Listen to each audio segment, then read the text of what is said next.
Happy birthday, Meg Thee Stallion. How about that one? You know what I'm saying? That's a good, so she's gonna get this after her birthday, but I don't care. I got you. I But got I you. know All on right. the date that it is your birthday, Oh, okay. Meg Thee Okay. Stallion. How about that one? So I'm All right. doing my little pose here. That's your pose.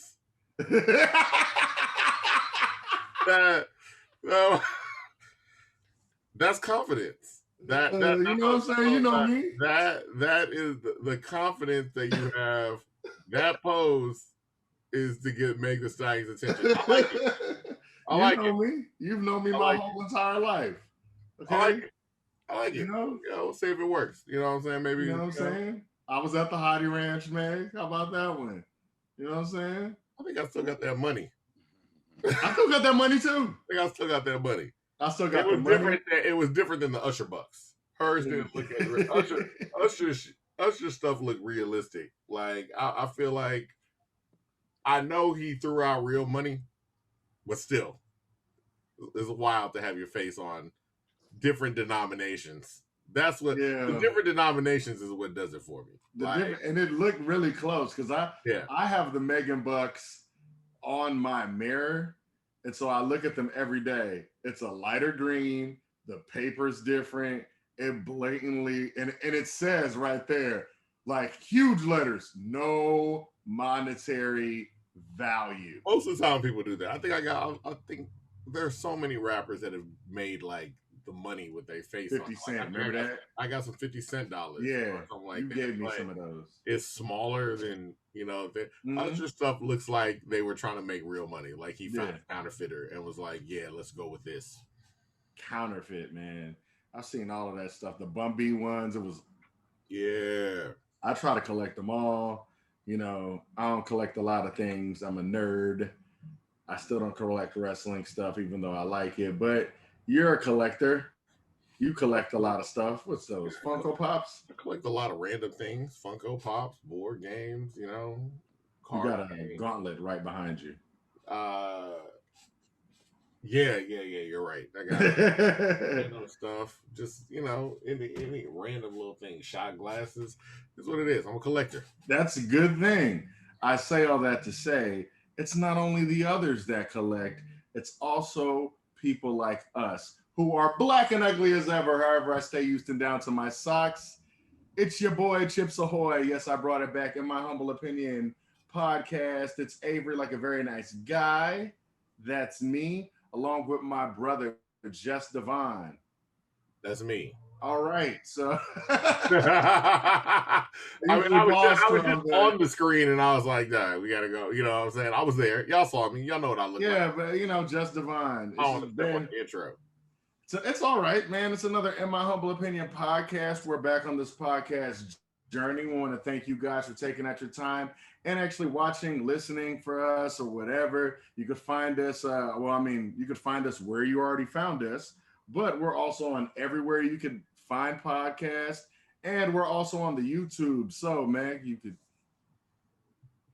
see me right like this, Meg. You should just You know what I'm pause. saying? Let her know. Like, Take take a clip. clips of it and send it to Meg the Stallion so she could tell me no to my face. But you know what I'm saying? It is what it is. Nice. I mean, in my humble opinion podcast, that's what we are. This is what we do. We like to talk about people that are moving and shaking in Houston, or we like to talk about everything that really has to do with Houston. I mean, we mostly focus on the hip hop scene or everything around it, but the great state of Texas, and most importantly, the city of Houston, and what means everything to us. And a lot of things that mean everything to us is, I mean, just living in this world. It's a real thing. It's realness is a thing in our community. It's a reality, right? And a person or a group of people that were living a ghetto reality in Texas. Okay. Now, what does that phrase mean to you? All right. That phrase changed the life of our next guest. His story and rise to prominence is full of trials and tribulations, and yet also full of so many triumphs. From being in the streets to cosigns from straight up lyricists like the HAWK, Big Pokey, Paul Wall. and to seeing him and his peers rise to legendary. Yes, I know I got in a lot of trouble for using that word a lot, but this person is legendary status to even contributing to the greatest song ever made, Sicko Mode. His story is only one that he can tell himself, and it's truly an honor to share a Zoom screen with him. I mean that from the bottom of my heart. We actually talked before we started recording, but we'll get into all of that. He's a rapper, he's an influence, he's an entrepreneur, he's a father, he's a husband, and he's an all-around good person. And also, he's when you see him, he's a vampire apparently because he really didn't age. Okay, Scooby of the Grip Boys, mostly known as Scooyunda, ladies and gentlemen. Scooyunda. Scooyunda, man, what's Yeah, going on? Good. how you doing, brother? Thanks for having me, bro. Man, thank It's an honor you. to be here. We appreciate you coming on. So, how's that? How things going for you today? Man, positive, man. Like I say, the clothing line, man, has just been keeping us busy. Got a big trip coming up in a couple weeks, man. Trying to take it to the next level, and just pretty much working on the projects. Got a song that's in the making right now with another legend from Houston. You know what I mean? That we grew up on. Um, I could tell y'all zero. So it's the record that the Grid Boys will have with zero. Oh, That's what's okay, up. okay. Now let's go back. I mean, before we're looking at, because like I said, my brother said during the intro, we're talking about you're part of the group, the Grit Boys, which people know. You know what I mean? And people know that legacy, and it infiltrates a lot of different types of music, like Sicko Mode or something like that. Before you're even a part of the Grit Boys, like what were you planning on getting into music? What got you into music initially? Um, I actually, when I was like 10, right?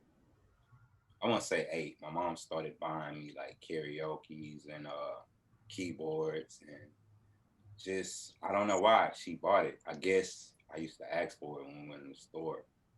And then when I was like 12, because we live in these apartments, Belford and Broadway, right? So it was always back and forth to grandma's house and Sunnyside and there. So I guess as we got older and we started being able to watch ourselves, because I have a brother that's 3 years older. So he's like 15, I'm like 12. So we stand at the house. So I eventually started to notice the neighbor, he's packing equipment in and out. He's having guys come through. So one day, I saw a Hispanic guy over there, right? And then as time went on, I went inside this guy's house and I saw he had a studio. And so I looked up at the poster and I saw it said Hillwood. Hmm. And today, everybody know that's Southport, Michigan. So when I was like 12, I met him. And then I had a homeboy, right? We always did a lot of freestyling. His name was Hamburger. And I had another homeboy named Matthew. So we used to freestyle at the pool. So that's what everybody started knowing me as, the little dude that be freestyling. And then I want to say this when I want to say people started really knowing me more. Like it was an incident where we was at the pool and it was a 5-year-old girl, man. I don't know if her father had went to the store or what. So she ended up in the deep part of the pool and I jumped in and saved her, right? And so Fox 26 was there and everything. I'm like ashy on the news and everything. But so that's when really everybody in the apartment started kind of knowing exactly, you know what I'm saying, different type of people. And then from then on, man, I was going to so I was 14. I had a friend introduced me to Neat. Me and Neat, we started going to like Stadium Bowl, just the parking lot stuff and just joking, trying to get in. So they had a talent show for $10. Used to patch up and do that talent show all the time, right? And we would lose at first, of course, We later find out it wasn't about how tight we was, it was about how many people he brought, you know what I'm saying? Yeah, that's true. And then so from there, I started going to high school at Worthing High School. Unique went there also. I call him Unique because in the Grid Boys it's Unique, Poppy, and Scoop. But now today he's Nicky Montana. We kind of reinvented ourselves. So I started going to Worthing. Same thing, man. Freestyling. But this time I was a little older and I wasn't really interested in school. So I used to skip school every day and do, stuff that, the teenagers that grew up in my circumstances did, you know what I'm saying? Drugs, whatever, stealing, you know what I'm saying? So all of that was a blessing to have my mom take me out of Worthing High School and send me to South Falls. Okay. Right. And so there I met this substitute teacher, this guy named Tar Berry. He actually produced records for Flip. And you know what I'm saying? He had produced on the Leprechaun, he had produced one on the O album. And then so I went to this school and that's how I got known, freestyling at the lunch table. So basically freestyling at the lunch table got me to where I'm at now. You know what I'm saying? Mm-hmm. So this guy, they keep telling me like, man, goddamn, so who is Scooby? So I ended up having him as a sub one time, right? And then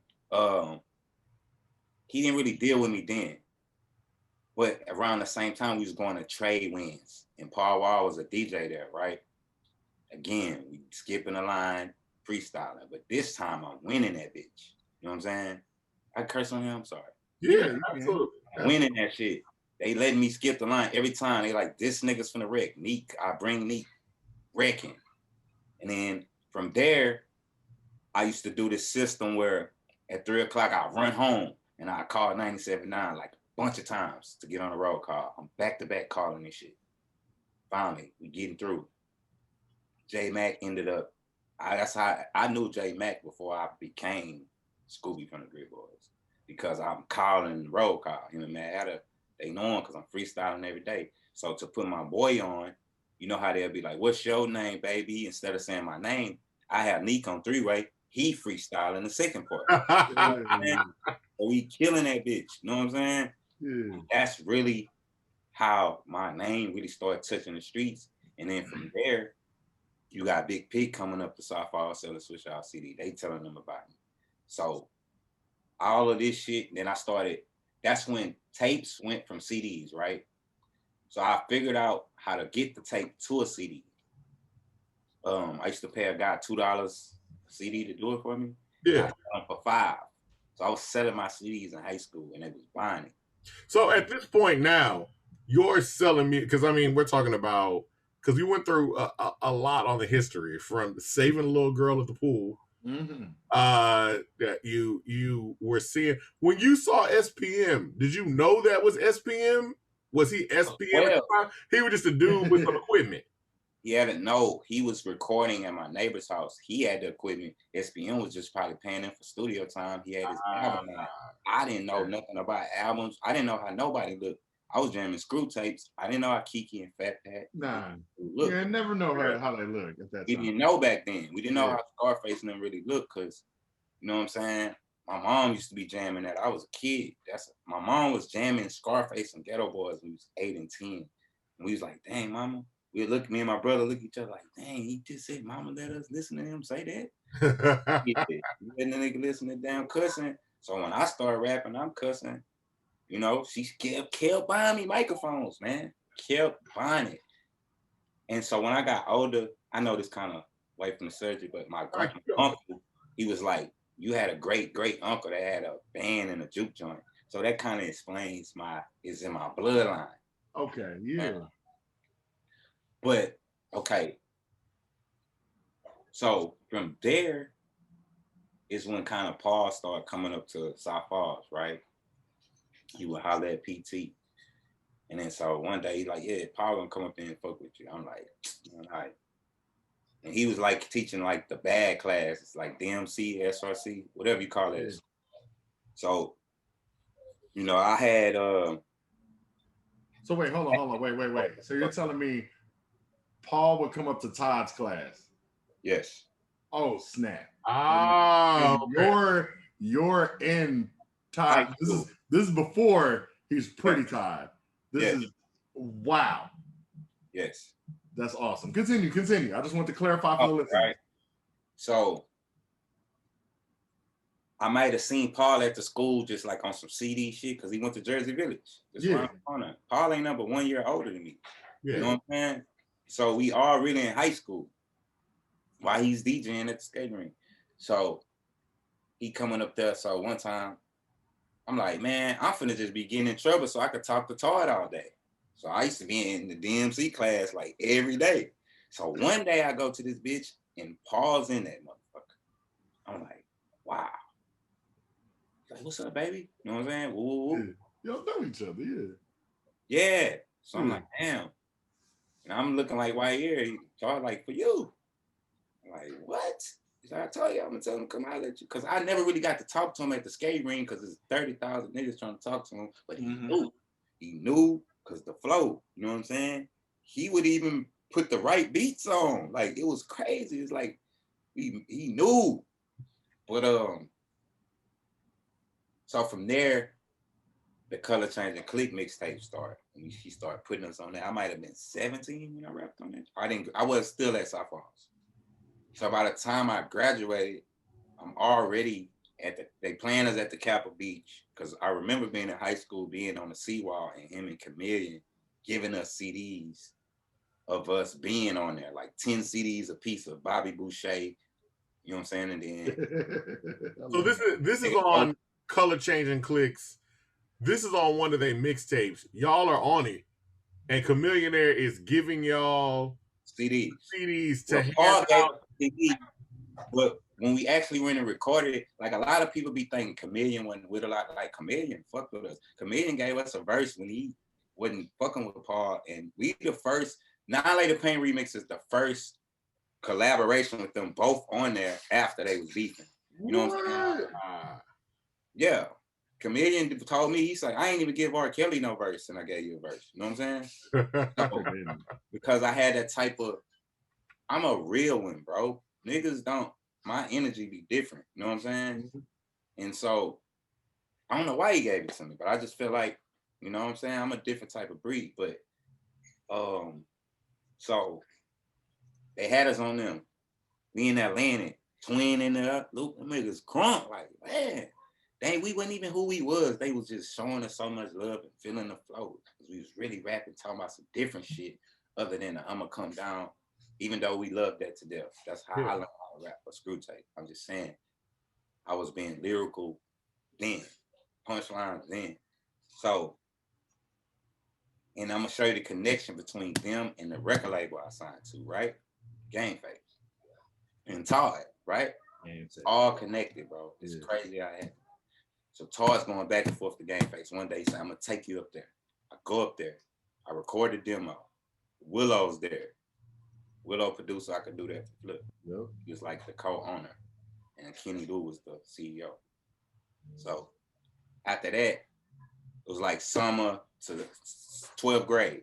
Todd went on tour with Lil O, because that's when Lil O back blew up. Yeah. I lost contact with him. Lost complete. I was just like, damn, I'm blowing him up every day.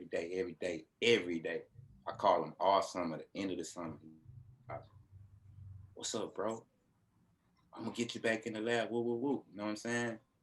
Or it might have been like I came up on a camera, right? And I hit him, I'm like, I got a camera for sale. You know what I'm saying? I always try to make myself an asset to things instead of asking people for shit. Yeah. So I that's how I got back in. So when he came back, he took me to Game Face to meet the CEO and Willow. Pretty much. Wow. And Lil O. And that's how y'all connected with Lil O. Right. Oh, wow. Okay. Right. Okay. And at that same time, the guy that owned Game Face ended up financing the first Color Changing Click CD. Mm-hmm. You know what I'm saying? Yeah. So pretty much they was going to almost sign to Game Face at first until they went back to Mad Hatter, which they should. You know what I'm saying? Oh yeah, we've heard. Okay, so and one thing I'm gonna say this about Mad Hatter. Mad Hatter Mad Hatter will pop up 10 years later with a check for you off. Really? Like you did on your shit. Mad Hatter is a real nigga. You understand? So from there, they took me to a car show. Lost Magnificent, 50,000 there. This was when back is bananas. Yes, and that was The a huge video on episode. BET, this one. Can't nobody get on BET. Anybody, and you ain't getting on BET unless you got a major deal. Yeah, This yeah. one, he was getting a half a ticket for the advance. It was up. I'm there. They tell me, go stand at the back of the stage. I'm like, damn, I get on stage. Yeah, it's Game Face. So right then, when they took me to that, I knew I was part of the family. If I was gonna be passing out flies or what, I was gonna rap my way to the motherfucking top. That I had my mind made up. I don't want to leave this. I'm not letting this go off easy. So, and there is when I met Hawk. It's the first time I met Hawk in person. I was fanned out, but I So wasn't you, showing it. You know what I'm saying? But Yeah. I was like, I was tripping when I met Lil O. I'm a 17-year-old. I would too. I might have been 18 by then, but I want to say it was like, because I graduated, I was 17 until December in 12th grade. Yeah. You know what I'm saying? So I might have been 18. It might have been that summer.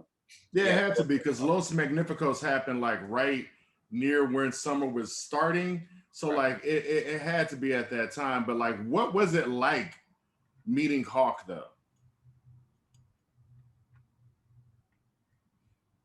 It was like being introduced to you or to Devon.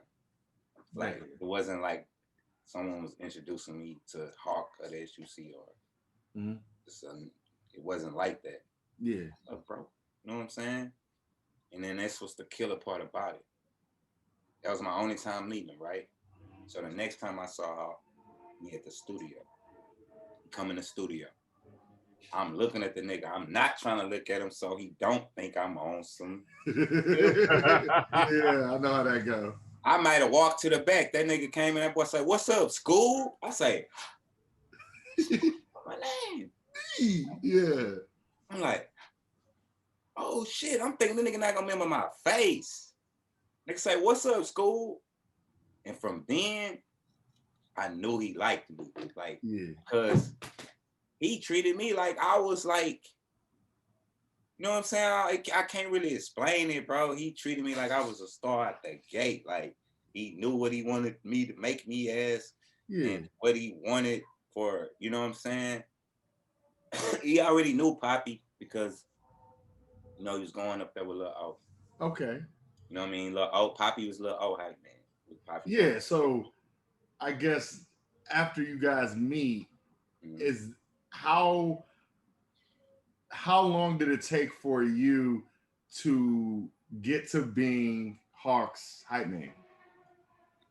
I want to say 60 days. What? That's super quick. Bro, like literally, bro. I'm telling you. Okay, let's say 3 months to 4 months. I don't know. Because the moment I met him, the next time he came to the studio, I was recording. Wah, nigga. That's the second, third time I'm meeting this man. And this man like, I need that song. You know what I'm saying? Really? What we need to do? I like, shit, just jump on something. Like that. You know what I'm saying? It was like that pretty much. Like, it wasn't really too many times I had met him before that, bro, before we started doing songs. Because it's like he wasn't signed yet, so he wasn't up there every day. Like I knew Lil O more because we was around him more. And then Hawk was coming like to lay verses, and then when he started working on it, I'm gonna tell you why it happened so quick. Because around the time I came around, Hawk was kind of signed with them. Yeah. So when they built the new studio, you know what I'm saying? Our CEO, Kenny Lou, he went to the feds. Yeah, unfortunately. People don't be knowing that shit. The nigga that owned Game Face went to the feds for 2 years, bro. We had to hustle. That's when Paul moved in. He contributed us to keeping the lights on. Willow did what he had to do. Willow held it down, you know what I'm saying? But Hawk, man. So he asked for the song, and then maybe another session, another time up there, he was recording his album. So he's like, man, come over here. Like, all right, I'm in there quiet. I ain't trying to touch nothing, make no noises. You know, doing the session with Big Hawk, man. I just try to be more respectful as possible. Then he plays a beat, and he look over at me and says, You got something for that? You know what I'm saying? And You were saying earlier when you were talking about Hawk, you were saying like Hawk had a vision, like he kind of knew what he wanted you guys to be, or he knew what he wanted you to be. Like, us too, he loved all of us. I'm not saying that at all. But he had a relationship with each and every one of us, but I yeah, was his baby. You understand? Yeah. He was 13 years older than me. So Yeah. he looked at me like I was the look. He just, if anybody tried to get on me about anything, he'd be like, nah, I'ma deal with him. He'll deal with me. This happened multiple occasions. You know what I'm saying? You can ask Lil O if you ever talk to him. yeah. I can't even let you really say nothing in school like that. You know what I'm saying? Yeah. So it's just, I don't know why he did. The man looked at me in that same session or maybe the next one and told me I am of a rare breed. Nobody ever told me that. Hmm. Like I might have cracked a joke or something, or he seen something I did that was dope, and he said that. And that stuck with me my whole life and career. You know what I'm saying? I ain't lying, bro. My boy is right there. You feel me? Yeah. You know what I'm saying? Sure. Like it's he's always with me, bro. And it's more than that just being Big Hawk from the SUC. That's Yeah. just It's deeper than rap. yeah, it's very deep, bro. And you know, I used to didn't be able to even talk about it like this. Yeah. Yeah, hell no. But so we made On Your Marks also that had the Grit Boys on it, right? That was our song again. He jumped on it, and then after he jammed, he like, that's going on my album. You feel me? Yeah, that's a big, good look for you guys. Quick. I was 18. When I said broom hopping, when I said wall, nigga, I was 18 years old, bro. And how many songs had you recorded up until that time, though? You probably had like 40 songs at the Yeah. because we banging out. We not rapping. So y'all was banging them out. You was doing your thing, but it wasn't like a long period of time. And I only knew Hawk for 6 years. It seemed like I've been known, and I'm 38 years old. yeah, But it seemed like we was because 6 years, maybe it might have been 7. Them years, it was day for day. It wasn't a day I ain't talked to him or see him. that's real. He was on tour. Anyway, he was doing the show. I was there. Anywhere you saw him, any footage, I'm right there. So it's just like that's just like somebody. I don't know. You coming home, you seeing a family member every day, and they just no longer there. And at that age, bro, Yeah, it tore me apart. Like you know what I'm saying? It just destroyed me. You know. If you want to talk about that time period, because you're naming a lot of artists and things like that, you're at this cusp of when Houston is blowing up. So some of the artists you're talking about, where you're like, you got SPM, he's selling records. You got Paul Wall and Chameleonaire, they're selling records. Lil Low is on BET. You got Hawk, and not only that, you've got these artists that have made a name for themselves in Houston, but you're also there during that time period where they're starting to break out nationwide. What is it like being a part of that and seeing some of these people that start to attain this level of success? Man, it was unfolding just like okay, the C Paul, he was a DJ. He was the first DJ Paul Wall was a Brick Boys CD, right? I see him to go from kind of like not being too sure of himself after the split. You know what I'm saying? That shit took a toll on that boy, man. Mm-hmm. Him coming with us made him feel like he was a part of something else again. You know what I mean? So to see him put out Chick Maggot and it sell 100,000, and him seeing like, man, these people fuck with me by myself. You know what I'm saying? Because it was almost he felt like he couldn't do it without him. Now he never said it, but you could kind of tell. You know what I mean? He was young. He was only like 23. When you look back at that shit is like a baby. You know what I'm saying? We all was kids. yeah. And, he so to see him go from that being in, feeling like, you know what I'm saying? You know, things would probably never be like that for him. And to him to be this mogul that he is today, bro, it just was surreal to see it happen. But he always kept us with him. So as he blew, we blew. So I felt it. You know what I'm saying? I had more. I started having jewelry. We started having jewelry. You know what I'm saying? We had rap vehicles. You could, you know what I'm saying? So it was all vans, yeah. You feel what I'm saying? It was just like, I ain't gonna lie, bro. That shit really be like a blur to me, bro. Because every in my life, I did this. I had a show. I was getting high. I was in the streets. I was traveling.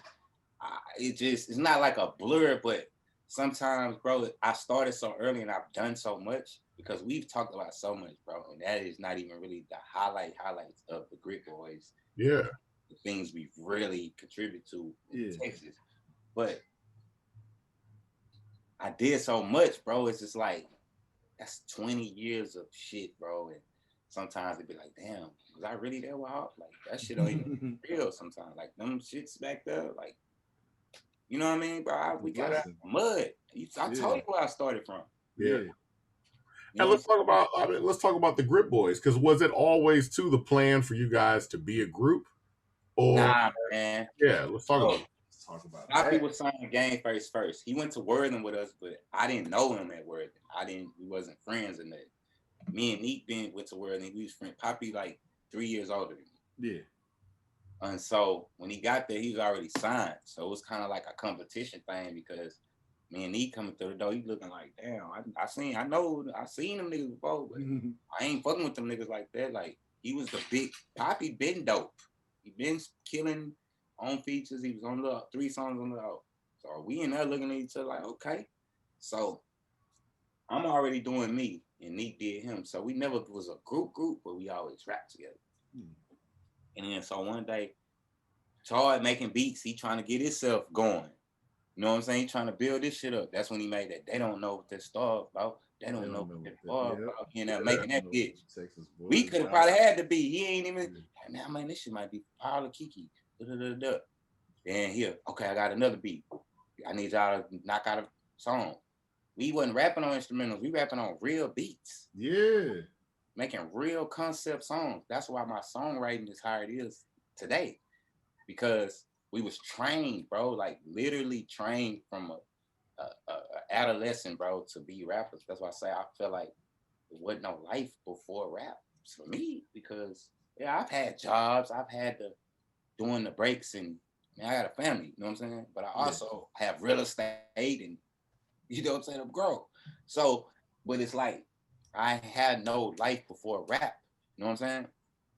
I mean, there was nothing before rap that didn't have to do with rap. I mean, life before didn't have to do no, you know what I'm saying, bro? Yeah. Like, our whole life has been this shit. And I accept it now. Like, you know what I mean? My career done this. And then now I'm like, here, like, they don't know what can happen. And you know what I'm saying? The clothing shit, I could probably be richer off this than that. So it's like, the stuff you do, people always be like, they always try to say, well, yeah, I know y'all was popping back in the day, but nothing can't stand without a foundation. I try to tell artists this all the time. People always say, niggas so hot and this person is this, that. But I'm gonna make money off rap till I die. People gonna call me for features every week, regardless, bro, because I'm gonna keep pushing me. You notice the OGs in the city don't be having no issues, bro. Yeah. They don't have no issues. CDs still sell, they merch still. You don't have no dollar that because we not in the show. I call the circuit of this shit the Houston shit is the show, bro. It is. Niggas acting like, man, stop it. So it just be like, you know, the shit we did, we just trying to brand it and make people not laugh at our city. That's why we was rapping hard like that, sounded like we wasn't from there. We wasn't trying to sound like them. We really was on that pen like that. And really, where does that influence come from? Because, like I said, you guys were known for, you were saying earlier, like, we like that style of rap that's known for Texas, but y'all was doing something different. All right. So where does that lyrical influence come from, and what were y'all trying to prove at that time?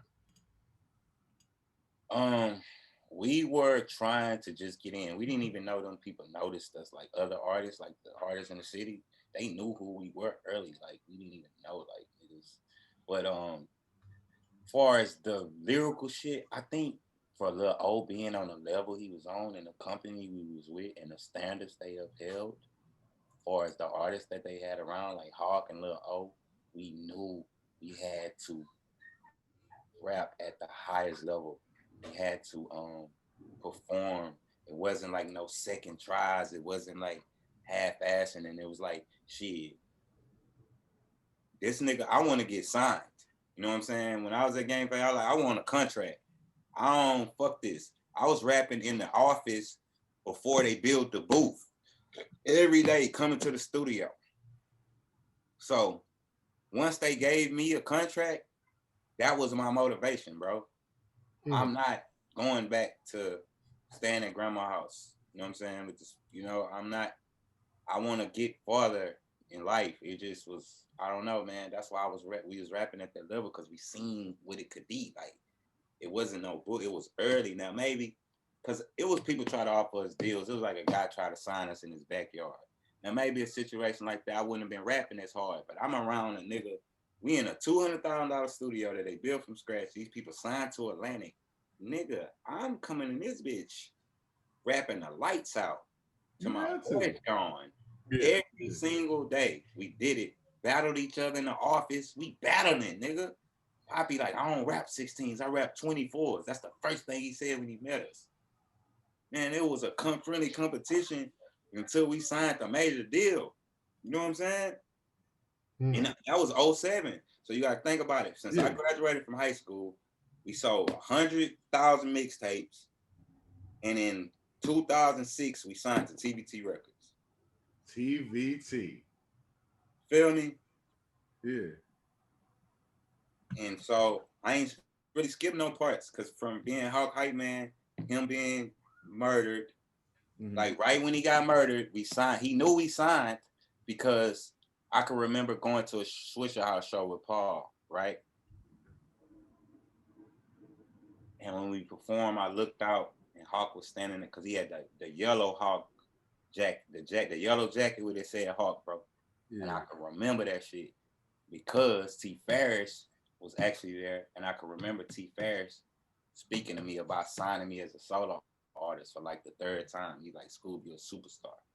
So that what was happening around that time. It was like niggas trying to, they knowing what we really is, you know what I'm saying? But I had to throw that in there too. You know what I'm saying? No, it's good. It's good to know. That just made me remember that whole scenery, because I could remember that day. Hawk was there, he was there, Paul was there, and we performed. Paul performed, Mike Jones performed, and then Hawk was like, "You dope, baby, you dope," like, you know what I'm saying? And even on his new album, the Danger Species that came out, I made was on his singles, like me, Slim, Paul, and him, right? And that album originally, I had 5 verses on that album. Really? When it came out, they kind of had to put other people. No, I understood. Yeah. I understood it. He wasn't around, but if he was alive, I would have been on 5 verses, and he wouldn't have done a song from other people. But now, what do you feel now is the legacy of the Grit Boys? Can you talk about all these Houston legends that operate? Where do you feel the Grit Boys kind of fall in place? Do you feel this connection with fans and the music? Do you feel it needs to be of a higher status? Do you want more people, like with the clothing line, getting introduced to the Grit Boys? Well, where do you feel they kind of stand in terms of Houston hip hop? I think Houston hip hop, the people that know, like you guys, influencers, you know, realize where we are to the culture. I think it's a gap that is not filled because we be so in a rush to put the next person right here. Yeah, this my nigga. I know him. I can beat off of him. You gotta realize there was a lot of people trying to benefit from us, and when they figured out they couldn't, we wasn't their favorite artist no more. Mm. So they was on to like here, but they know who we are. I mean, we in the Houston rap coloring book. You know what I'm saying? So if you in Houston and you in these circles, you going through there, or if you actually really studying this shit. Before I got into shit, I know everybody. I know about PSK 13. I know about 20 to Life. I know about Street Military. I know about Odd Squad. I know the top fucking bottom. I ain't just come in, oh, I'm a rapper, I'm shining. Fuck everybody else. Fuck the niggas before me. I ain't gotta respect nothing. I'm hot. Hell no. So I just feel like they felt like our britches got too big because we passed a lot of niggas that did it for longer than us. Very quickly. Very quickly. We had a deal, bro. Steve Rifkin, the nigga that tried to sign Wu-Tang, he signed David Banner. Yeah, Steve Rifkin, who made Loud Records. He sat right here. Yes. Sat like this. Is $500,000 enough for the Grit Boys? After you watched our video on tour, we had videos on YouTube with 100,000 views before we knew what it was. We didn't know what World Star was. We had 100,000, 200,000 on World Star. He knowing all this shit. We in New York. We don't even know these people know about us. We in his office. He says, is a half a ticket enough for the Grit Boys? Because I'm impressed. Y'all got a van. Y'all got a studio. Y'all album is ready. Y'all have features on it. Paul Wall is co-signing it. Shit. We didn't take that deal. Right? Todd didn't take that deal. Okay. You know what I'm saying? Todd was... What made y'all decide not to take that deal? He was like, let's call a lawyer. But if I was who I was today, I would have been like, fuck the lawyer and fuck you. Because, bro, we ain't have shit. So you want to call the lawyer when you can, or you want to go home and talk to the lawyer when you can call her right here and take this half a ticket, because when we signed the TBT, it was a 70-30 split. He was trying to be greedy and get more, right? As CEO, right? And when we started the company, Mo Better, we all was supposed to be CEOs. Then that shit changed, right? But I was so loyal, I didn't never really say nothing about it. So when we get in his office, we wasn't even signed to nobody when we was in front of Steve Rifkin. Not to Game Face, because Kenny went to jail. That shit was null and void. Yeah, it's null and void. So we could have been like, fuck you, Steve, what a contract. He ain't getting nothing. We ain't do that. We trusted him to go back home and talk to the lawyer. He went behind our back, went to TBT by himself. He didn't go there and like take us that time because we saw the numbers. We saw the numbers. We could have been like, hey. So when we signed the TBT, the nigga got the advance, went to Europe. Oh my God. He was in Europe when we signed our he didn't sit down and sign our Mo Better contracts. He had another nigga, our manager, and his, you know what I'm saying? He did some fake ass shit, bro. So we ain't let that bother us, bro. We ain't really know too much, but then we start asking about the Steve Rifkin deal. I don't know, we can't get back in touch, but it really going to be how he was doing some sneaky shit. Yeah. And when we could have said, fuck him, took half a ticket. Think about it. The Grit Boys with a half a ticket. I don't care if this man would have shelved us. We independent. We'd about 2-3 more vans. I'm not saying the man ain't give us no check or we ain't make no money. But if I'm at this time, the artists I'm working with, I don't want to sign none of them. I don't want to be their manager, nothing. If they want to come back and double back and do it, I do partnerships with people, bro. You know what I'm saying? Because, and that's why my company's called Good Business, because a nigga didn't do good business with me. You feel what I'm saying? And I love them to this day, but I've just got to be real in these interviews because people ask me this question a lot, bro. And I don't never really say, but it's just, we was young and niggas just, it was the green-eyed monster, bro. And I actually, when they was walking out the door, I'm still sitting in the chair like this, just looking like, I wouldn't, he's like, Scooby. I'm like, you know what I'm saying? I'm like, nigga, I'm not getting up out I'm not leaving. Yeah. You know what I'm saying? So, but they had flew me there, paid, I ain't had no money. So them niggas fuck around, left me in New York. So I really, but at that time, Steve could have flew me back, but I ain't have that mental because I was so used to just rapping. They did all the production, they recorded us, got the artwork, but I had a lot of influence on the major album, the order of the CD. Todd let me do what I wanted to do. Okay. To be honest. I made a lot of decisions but I trusted him with my publishing. But now I own all my publishing. I own the masters to the Grit Boys albums. Wow. Well, my Grit Boys, we own it. You. Now that's the I thing. got them. When Yeah. you talk about stuff like that, like owning masters and things like that, Sorry about that. how did you get Yeah. the masters and your publishing back? How did you get that stuff? It never really was took.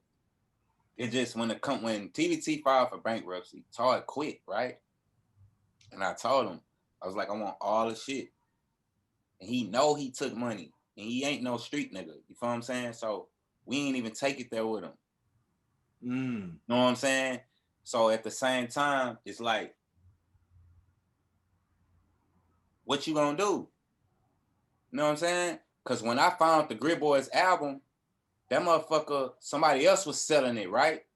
And I'm like, we wasn't signed to TVT as artists, we was distribution. So why are you picking up? Because they picked up TVT catalog. So why are y'all making money off my shit? I went and fought and got a lawyer, got that back. You know what I'm saying? Even when they were selling it, were you making any money off of that other company? No. Oh my god. I saw what they made. Oh, but man. once I switched, it wasn't that bad. It was Okay. 5 figures, but it wasn't that bad. Okay. Because I was glad I caught it in time. Yeah, you did catch it in time. You said 5 figures? Yeah. That's a lot to me. A low 5 figures. I'm a broke boy, so that's a lot to me.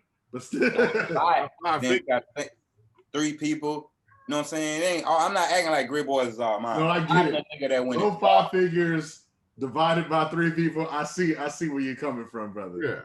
Right. It was cool. I'm like, I'm gonna make that anyway. I just wanted my shit because I felt like a nigga played me. He just hit a lick and quit. We could have been on album 2. TBT filed for bankruptcy. We still good. So let's keep working. This nigga started doing some weird shit.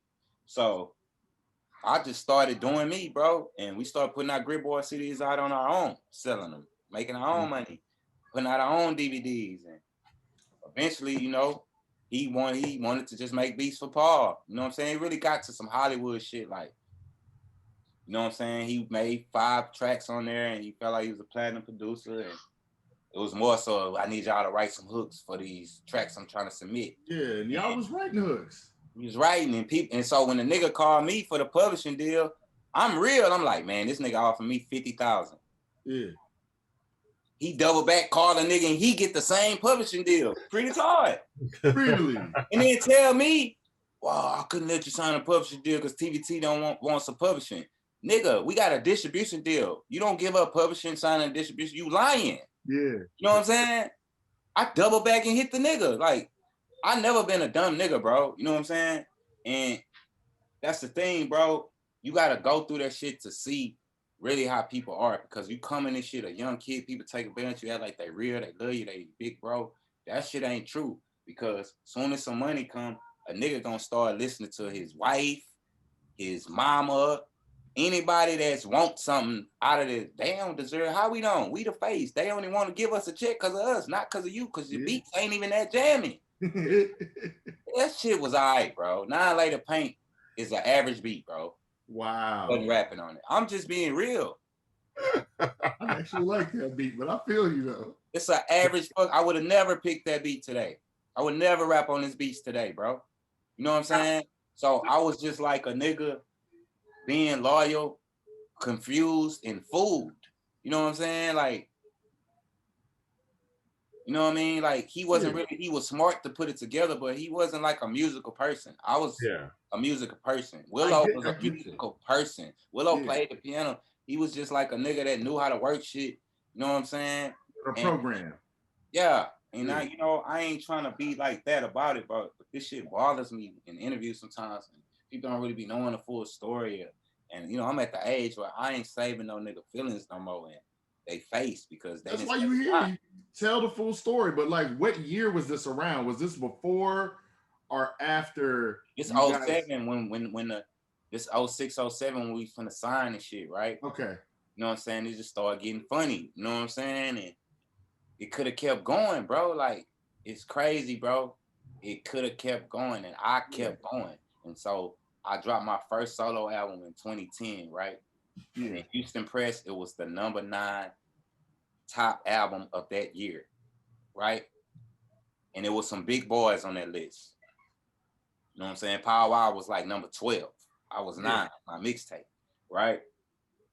Face was on the list. Slim was on the list. Killer was on the list. It was a list, dog. Yeah. You pull it up. 2010. B Yeah. Called Me by One. My first mixtape, Shay Sheree Railroad did the write-up. He said, Hey, yeah. he said something to the extent of, I exceeded expectation on my very first attempt without even trying, and it seemed like I did it with ease. That was pretty much the synopsis of his statement about my album. You feel me? And bro, I'm a humble dude, bro. I know I'm coming across this, but No, man, because I mean, y'all kind of touched me somewhere when y'all like. No. Because even with that, I mean, when you come out and like you said, your first album, the solo, and you see that level of success, you see the critical response to it. Does that make you want to say, yo, I should really lean more towards the solo route? Or are you like, do you still feel more comfortable in the group? How are you feeling? I feel like I always was supposed to, I don't mean to cut you off. I feel like I was always supposed to be a solo artist, but I did get a lot of kick. But that's why I was saying Ferris was already trying to pull me away from the group. This was all the same time. He like, I want to sign you and Young Red. And because he signed Young Red, because Young Red, he was trying to put him in the Greek boys and make us forward. But Todd was on some shit with Red, like, yo, you got to sign to me before you sign Switch Off. But I mean, that didn't make sense because Red really was Young Red, bro. He helped the situation. So we all helped each other. So he really ain't have to sign. But, you know, that really wasn't my business. And it ain't my business now to really speak on. But that's what the type of shit was on. So it kind of fucked us up being signed to Switch Off because he was like, I got to make 5 beats on that. He was on some whole ass shit. Yeah. You know what I'm saying? That's another block. You just got to watch people that you trust your livelihood with. You know what I'm saying? Because the whole dynamics and our whole life could be changed. This man wasn't thinking about himself. You know what I'm saying? So at that time, just think about it. If we would have signed to Switch Off as the Greek boys and added Young Red. I understand. How do you take that into, because I said now you're still doing music, all right, but you're in a different position now. So how do you take those lessons that you learn from your story and apply it to operating your own company now? Exactly. Okay. So from now, I just look at it like, okay. Now, this one thing I will say. I learned a lot of ins and outs of the music business from pretty Tarberry and then Willow. So I will give him that. I want to say that in his interview. He showed us that, right? But so that's how certain shit, as far as like, if I'm doing a song with somebody, I'm gonna tell them off the top. I got him. You know what I mean? We got to do some paperwork. Like, we got to split this. I want some of the streams. I want this. A lot of people don't think about that. They want the quick lick. You know what I'm saying? I ain't worried about that. Shoot a video and I want some of the streams and I want my publishing. You really can't take nobody publishing unless you signing it to them. So if I do a song with somebody, they can't take the whole song. They got to leave part of it unknown. You know what I'm saying? You only can take 100% on only one side. So you definitely can't take it from a producer. Or like, it just gave me better structure as far as knowing how to put out my project, how to take it to a distributor, how to get on the road and promote it, but at my pace and my level, because that's what we was doing at first as the Grip Boys. We was just doing us. We weren't worried about, I want to do this so such and such can see us or we can get played on the radio. We never made a radio song to get played on the radio. You know what I'm saying? We never aimed for that. Even with Fresh, that might have been, and if you think about it, okay, I'm gonna give you another one. Yeah. When you think about the Grit Boys, and this is an honest question, and it's a lot of people questions they ask. You know it's 3 people, but who face and who do you think about? Yours. Okay. Why was I on the first Grit Boys single, Fresh? Did you know that? The one that was on MTV with Trey and Tum Tum? One with Tum Tum and Trey. No verse on that. You don't have any verse on it. I don't have a verse. I wanted to know, but like, why? But you was Todd was hating. He was hating. crazy. Really? That man was like, he gonna think he bigger than the group. And he already did a video with Paul and Red Handed. And that video actually came because Paul did the best of both worlds with this guy from New York. And the director from that video, Melina Stokes, she actually directed all Beyonce videos and Solange. Like, really? our first video was me, Paul, and Red Handed. Yeah. One of the biggest directors in the industry. I know her personally. I took her through H-Time. She was in Neat Mama House. That's where we shot it at. So, you feel me? So that's why I say I feel like I was born because I touched a little bit. You know what I'm saying? Like how Neat wrote DJ Khaled first single, Holla at Me.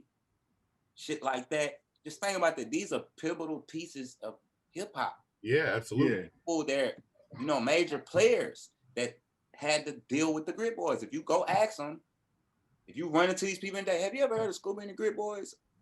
Yeah. Way back in, yeah. They've heard. So you just gotta think. So that's why that's like, so when you ask me, do we get the respect and the admiration? No. Because a lot of people wish we didn't know all these people or touch all these things because they didn't get to do it. Our city is filled with these type of people and they need to stop that whole ass shit. You know what I'm saying? I ain't afraid to say it because I'm a big up and I'm a post and share anybody that's dope, any level you're at. You know what I mean? It's just like we gotta take care of each other better than that shit. Like I see OGs on the internet and they ain't getting no support. You know what I'm saying? They be like, damn, but that's different. See, you can't look at the internet. That shit is a facade, bro.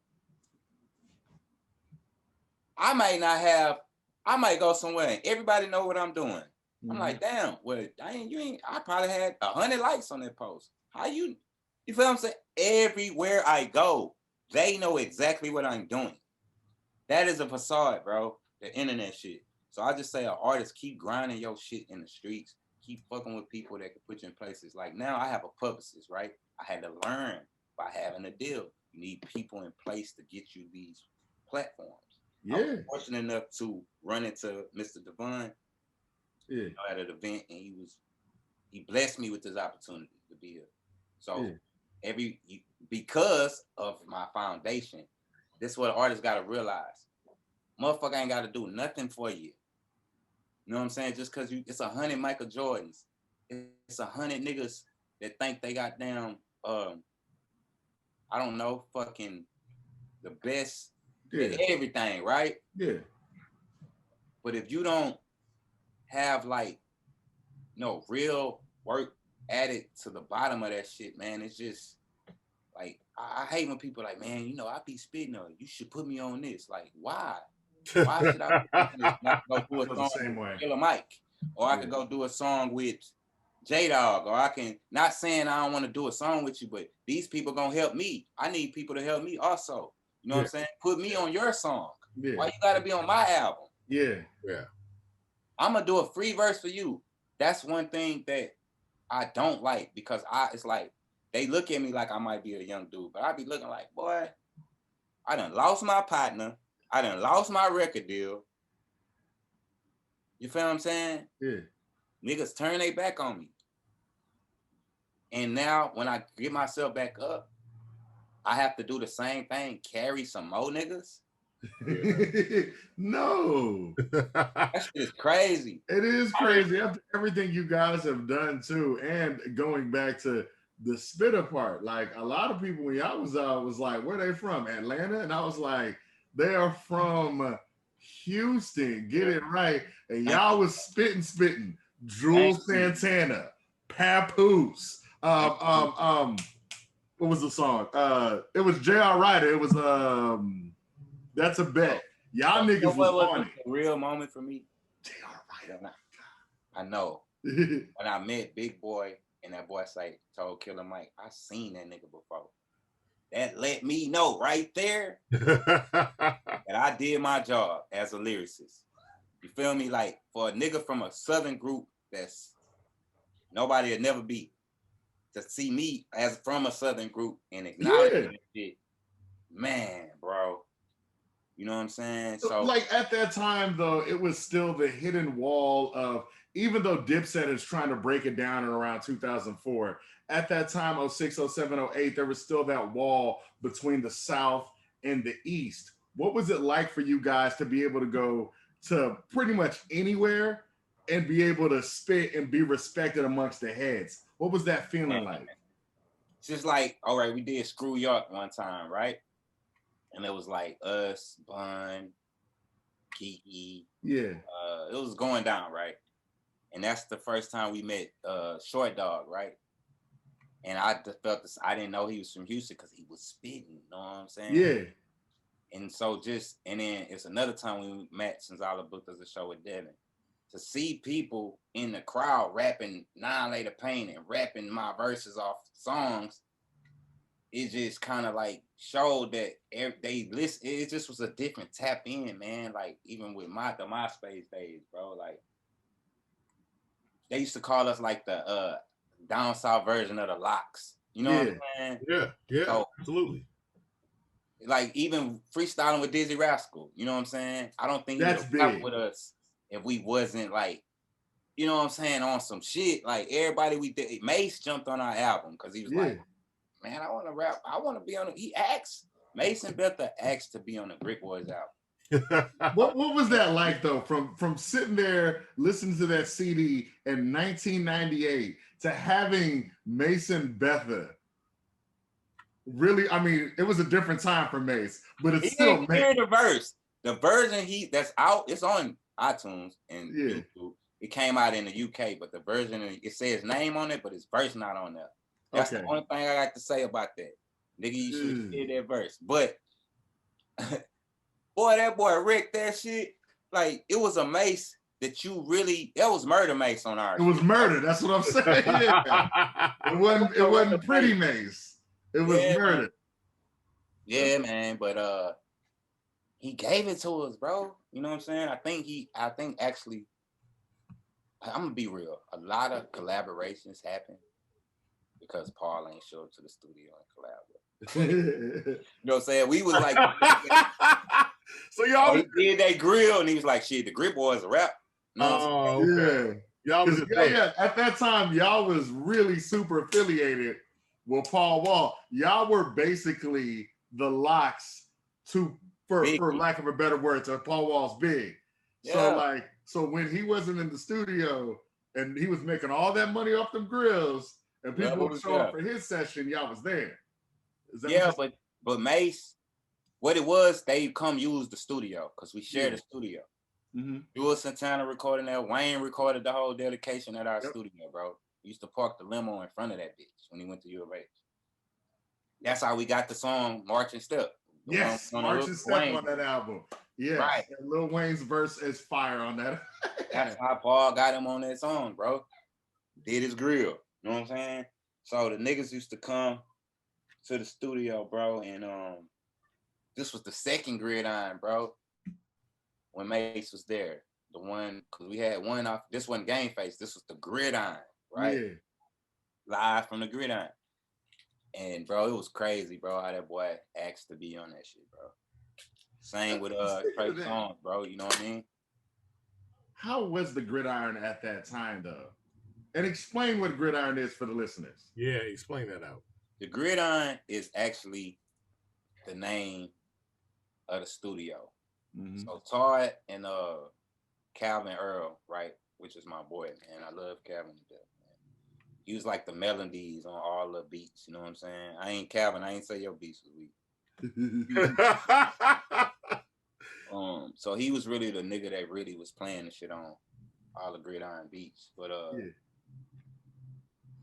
it was dope, bro, to see all the people come through those doors, bro. Like Bun did our verse. He did it in like 10 minutes. His wife didn't even get out the truck. And he rapped on a song, the one we got with Travis Barker, Streets.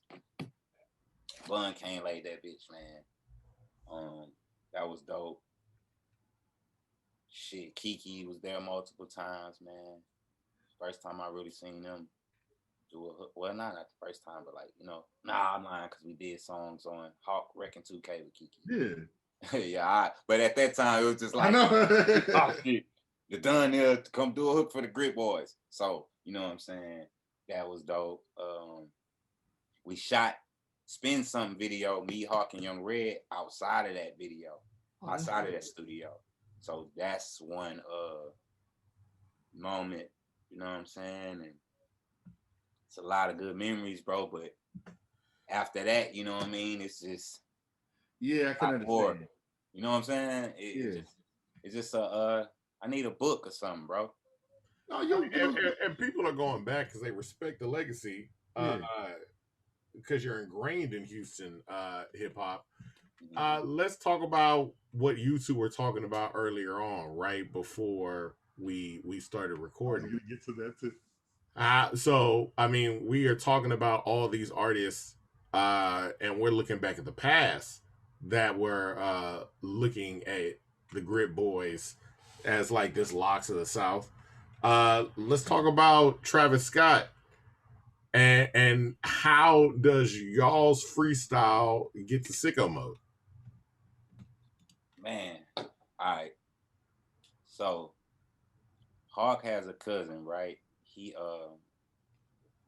did a little time, right? So when he came home, you know, he before he went, you know, he used to come around and stuff. So he had already like been going to be live dealing with Eric ended up introducing him to Travis, right? Yeah. And so um his family and him, we started working on like a mixtape or whatever, you know what I'm saying? And they used to like, dang, Scoob, we need to get one for Trav to use, right? I sent them 3 verses, bro, right? Of Hawk acapellas.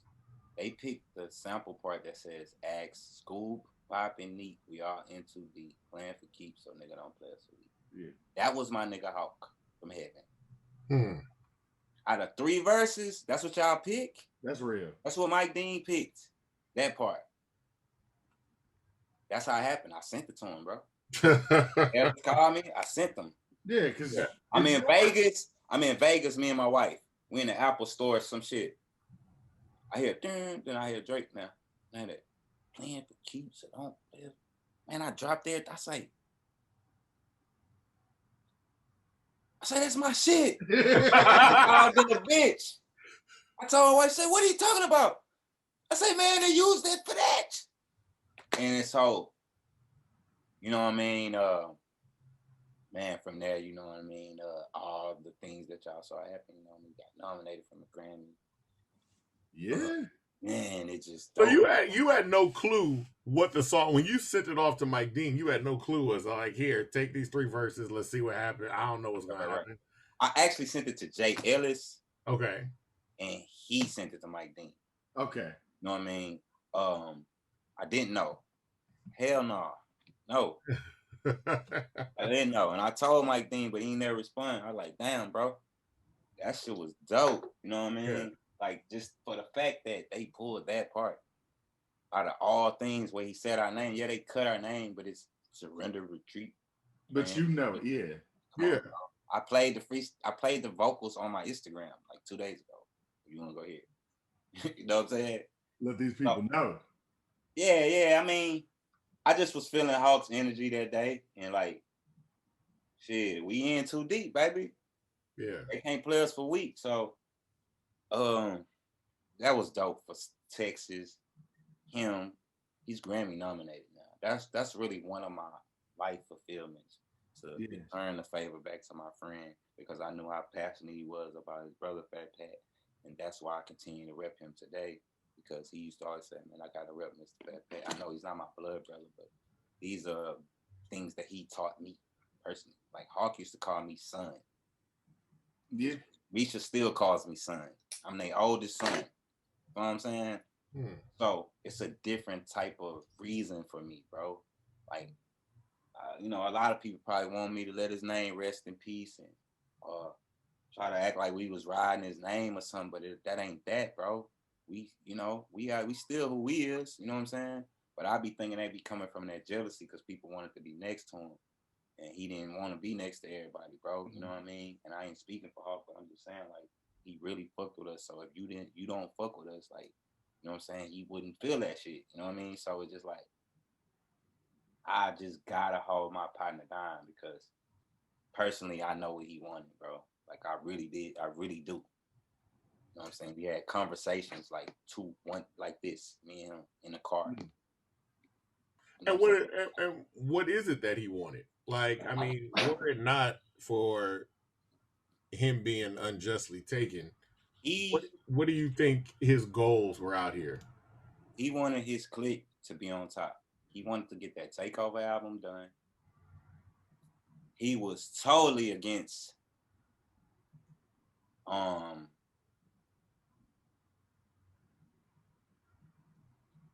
signing to anything outside of his roots. Mm. Totally. Okay. You know what I'm saying? Like, I'm SUC. I ain't doing that.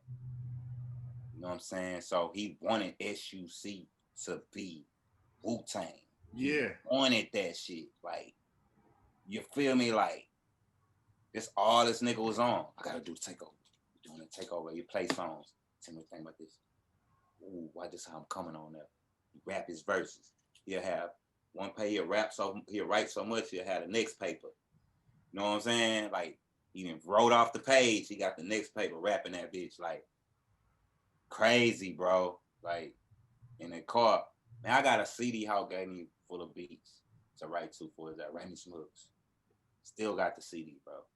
You know what I'm saying? I got Kmart Master, the one that Paul sent off to get pressed. You know what I'm Oh saying? wow. You a CD keeper? I got some shit. That's real. Yeah, I try to keep Oh, up with my CDs, but I know you got things that, yeah, it makes sense because you were on them and you're around Yeah, everybody at the real super time when Houston was really coming to prominence. yeah, man. I want to donate it to the museum, but I want it to go to right places, and I don't want to just um, talk about what people ain't done for us and be negative in this interview. But I just want artists to know, bro, protect you, man. Protect your Mm. best interests. Don't never not do nothing. Don't never be confined to one thing. See it all the way through. See what people's intentions are. Because at the same time, even though somebody's contributing or paying or putting you in the studio, it don't mean they want you to blow up and be a big star. They want you to be able to get paid off for you. And you know what I'm saying? This shit is snakish. Like, I'm telling you, like, only thing I hate about this shit is the fame part. I don't like. I used to. That was my shit. You know what I'm saying? I yeah. want to go to the club. I want the girls to see me Yeah. with my new chain on and know I've been on MTV. I wanted to. When I came off the road, we went straight to the club. They know we could come from. Heard y'all know too. We know. So now it just be like, you know what I'm saying? It just be like, I just want to do what I'm doing. I just like making good music, bro. I like these clothes. I love making people happy. I love um my family. Like, it's just, I'm a different type of school now. My energy is different, man. You know what I mean? So at this point, I just think, as far as everything else, it will be uh more Grit Boy songs, but I don't know about a full project because I feel like I have so much more to fulfill as me. You know, as Grit Boys, bro, we put out so many mixtapes with DJ Smalls, all type of people, bro, early. All the DJs you can think. So it's just like now, there's a lot of things that I have to get out. You know, I make different type of music. I'm making music about being in love. You know, they not married. You know what I'm saying? Yeah. Hey, they don't. You know, I got 2 kids. Poppy don't have no kids. So it's just like Congratulations. our content kind of changed over time, and I never stopped rapping. You see, I got my own studio equipment. I know how to record myself. I know how to mix, master everything myself. But I don't do all of those things. But I know how. So it's just like it's a different type of day. You know, it's just like I got 4 siblings, right? And once we got grown and got our own house, and I don't see them niggas every day. I don't talk to them every day. It's like you be around somebody so much, you just have to have your time to be you. You don't know who you are if you don't never be by yourself and go through Yeah. stuff by yourself. How would you know what you're capable of? So, and Poppy released a couple solo albums, and Neek did his thing too. But Neek is like my best friend. So without rap, he would still be what? My best friend. Absolutely. Yeah. You know what I'm saying? So it's not like we breaking up the Grit Boys. It was like a business thing with Poppy. You know what I'm saying? He's my boy, but it's different with Neek. So if you don't see Poppy with me as much, it's not because we don't fool with him. Poppy actually is retired. You know what I mean? That's the last that we spoke with him. He was like, I'm retired. I need to focus on being there for my mother, you know, and things of that Yeah. nature. So when people don't see him, you know, I know a lot of people be like, damn, you're leaving him out. No, it's not that. Good Business is my company. Yeah. Culture is Poppy's company. Neek has other things, Grit Life clothing. You know what I'm saying? So we all have our own shit. You know what I'm saying? The Grit Boys is us together, but broken down. And so Good Business owns Grit Life clothing. You feel what I'm saying? So it's just I was about to say because Neek is doing Grit Life clothing, but that is still that's yeah. with you, I right? mean, it's not like he's doing it. All right, we created Grit Life clothing together, right? And Yeah. so Grit Life clothing is more so, you know, like you got Polo, Ralph Lauren, Purple Label, right? So Yeah. Grit Life is more so of a Grit Life shirt or like more so of the ghetto reality, right? And the Good Business is a shirt I probably would give you, Devon, because you like to wear collar shirts. It's gonna be a standard G. This is Grit Life. You know Yeah. what I'm saying? Ah, Like okay. my stepdaddy ain't wearing this. Yeah. You know what I'm saying? But he gonna wear the collar shirt. So it's a difference, bro. Good Business is really like an entertainment company. It's music and clothing. You know what I mean? Grit Life Clothing is like my limited liability company. Like, you feel what I'm saying? Like, it's just set up like that, bro. Yeah. Can't Yeah. really explain it. You know what I mean? Now, when you look back too, like you were talking about your career and the Grip Boys career, it's been up and down. You were saying just up and down, up and down. When you look back, what are what are some of the things, if anything, that you might change? Are you like, hey, this is just what it is? I would have signed to Steve Rifkin. Yeah. Okay. And no, I wouldn't change anything because I'm gonna be rich off this shit before it's over. I wouldn't change it, but because it really made me appreciate everything that I have now. You know what I'm saying? It makes me appreciate the lessons, the time I spent with Hawk, the things Paul Wall did for us and gave us. You know what I'm saying? And speaking to him, I ain't spoke to him in like 8 years. Really. Hmm. Nah. So it ain't that things just change over time, right? So I just learned, like in a situation with him, he don't owe me nothing. You know what I'm saying? So it was a point of time where I treated him like he owed me something. And that's what I would change. But I was a youngin. So it's like nobody owe you nothing in a rap game. No, period. So it's just be And that's a good take because a lot of times when people say nobody owes you anything, they're looking at it as I don't owe anything to anybody. But you're saying at that same token, nobody owes me anything either. Like no. what's done is done. Y'all don't owe me nothing. That man put us on. Like when people, you know, it was like a lot of influence around, like, damn, that nigga ain't fucking with y'all no more, da, da, da, da.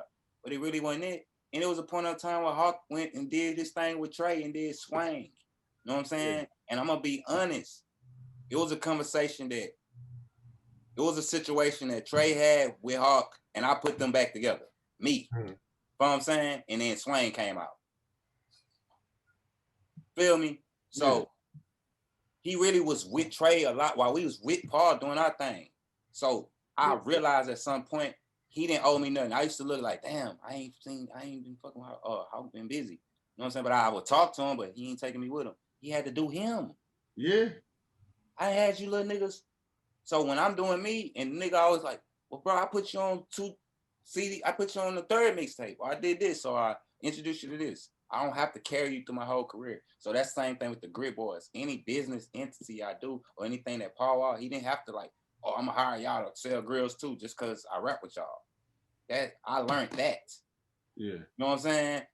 You can't expect shit, bro. Like everybody got a family and everybody got to fend for themselves. Like when you grow and people start having families and shit, I learned that, bro. I had to start worrying about myself more, bro. I used to always want me and my niggas say, hey, everybody, I'm gonna put you on the song and that. Nah, bro, you can't. You can save everybody, but you can't help everybody. Yeah. That's definitely true. That is great, man. That is a way that we can end this because that's perfect. But before we really get out of here, Scooyunda, where can we find you though? At Scooyunda, right? SCOOYUNDA. And Grit Life Clothing is the Instagram. I don't want to confuse people, but that's the Instagram because it's more familiar with the Grit Boys. You know what I'm saying? Okay. And Good Business has its own Instagram, but the site is goodbusinessclothing.com. Feel me? And then also another thing with the Grit Life, it kind of hits a glass ceiling if you're trying to tap into a different market.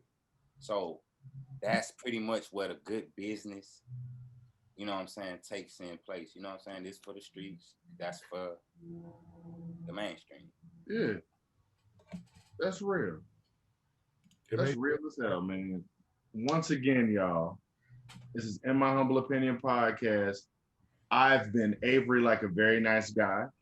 I've been here with my brother, Jeff Devon, and we had our guest today, Scooyunda of the Grit Boys. He gave us everything that we needed to know that was going on with the Grit Boys at that time and what's going on further. Humbly yours, In My Humble Opinion podcast. I want to thank you guys for listening. I want to thank you guys for coming out. I want to thank you guys for riding in your car, running, whatever, hearing us on your on them what's some things that I lost my my wireless headphones, the Apple headphones. Man, thought I lost them, but I did find them. But it is what it is. It's another good day. Humbly yours, In My Humble Opinion podcast. Happy birthday, Meg Thee Stallion. Call me. Bye.